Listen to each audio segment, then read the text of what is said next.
Tapos, sabi ng Panginoon sa akin, meron bang mahirap sa akin? Tapos, may nag-message sa akin si Lord na, o sige, i-text mo pa mga to.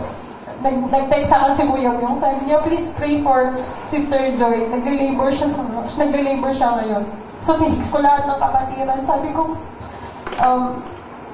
mga kapatid, ipag-pray niyo ako dahil nga, hindi ko alam kung paano ko babayaran yung bill ko. Dahil nga nag-uusap na noon yung mga time na nag-uusap na yung pinakamataas dun sa company ko at pinakamataas dun sa insurance company. Sino ba naman ako para pag-usapan, bigyan ng panahon ng mga nakakataas ng board of directors na ng company ko para lang sagutin yung bill ko. Pero ang buti ng Panginoon, dahil nung nag-text ako, sabi ko, Lord, by faith, ipagpe-pray ko. Sabi ko sa mga kapatid, ipag-pray niyo ako. Nag-uusap na yung sa mga nakakataas-taasan sa oras na to.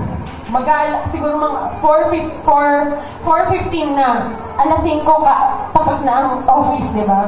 So, 4:15 na. Sabi ko, Lord, gumawa ka ng himala.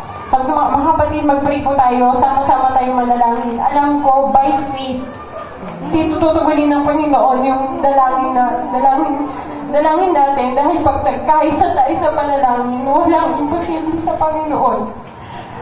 After 15 minutes,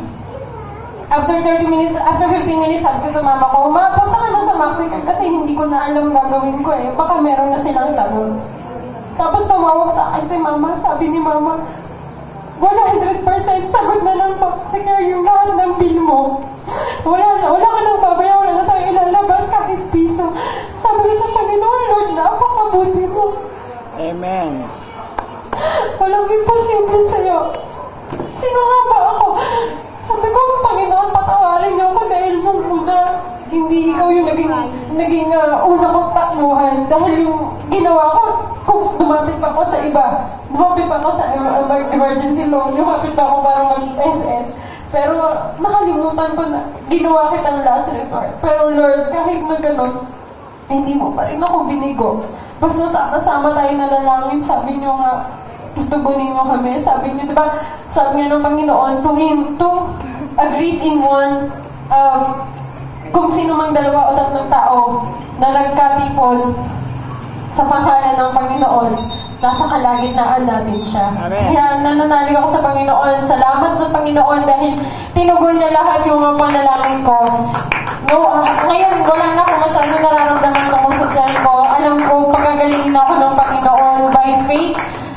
Wala na itong sakit ko. At napakabuti ng Panginoon dahil yung mga imposibleng bagay na minsan hindi na natin maaarong, wala na tayong kayang gawin. Yung time na wala na tayong malalapitan, yung time na nandun na tayo sa pinakabagsak natin, nandun ang Panginoon, ang kapangyarihan ng Panginoon para i-lift out tayo muli. At ipakita kung gaano ang kapangyarihan ng Panginoon para sa buhay natin. Amen. Muli po ang nasa